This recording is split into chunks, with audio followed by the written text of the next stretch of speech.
leurs confrères d'envoyer le plus souvent les femmes au bloc opératoire, même si le diagnostic final ne devrait pas être le bloc opératoire.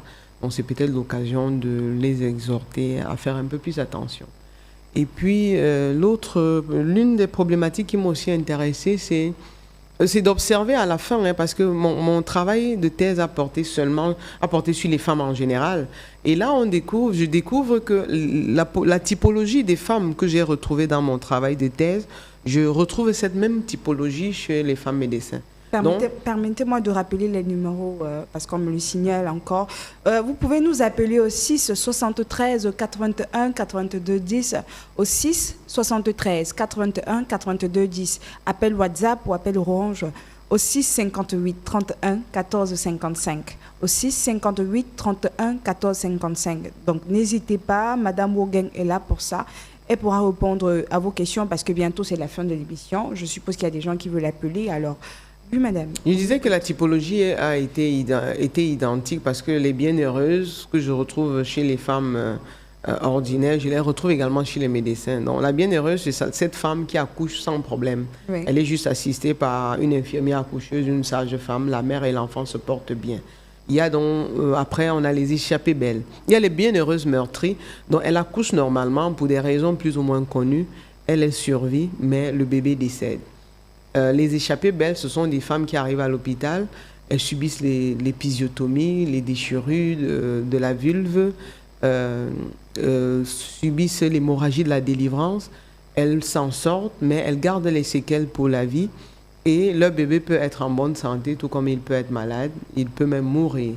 Et les césarisées, les femmes qui accouchent par césarienne, dont la césarienne a été programmée, et la mère et l'enfant se portent bien au terme de l'accouchement.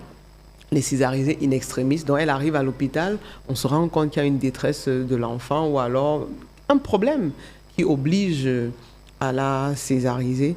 Et enfin, celle qui se retrouve, celle qui décède en fait. Elle décède, le bébé survit ou elle décède en même temps que le bébé, comme ce fut le cas avec Hélène Gokana. Donc c'est une sorte d'hommage que j'ai voulu rendre à cette dernière pour qu'on tienne compte du parcours des femmes en général. Parce qu'il faut dire que dans notre pays, on a le nombre de médecins ou de sages-femmes reste encore et de loin suffisant par rapport à la demande. Et puis une autre problématique qui m'intéresse, c'est la femme en milieu carcéral. Parce que les femmes sont très attachées à leur identité de mère, que ce soit mère sociale ou mère biologique. Et je me rends justement compte, ayant collecté les données à la prison de Douala et de Bafoussam, que les femmes, au regard des lois, ne sont pas autorisées à garder leurs enfants avec elles, quel que soit l'âge de l'enfant. Et non seulement le milieu est déshumanisant, mais aussi... il n'y a pas, par exemple, un espace, elles n'ont pas droit à une vie intime quand elles sont en prison.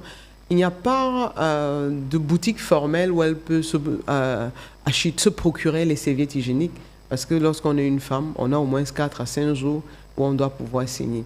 Et aussi, on ne leur donne pas les moyens de cuisiner.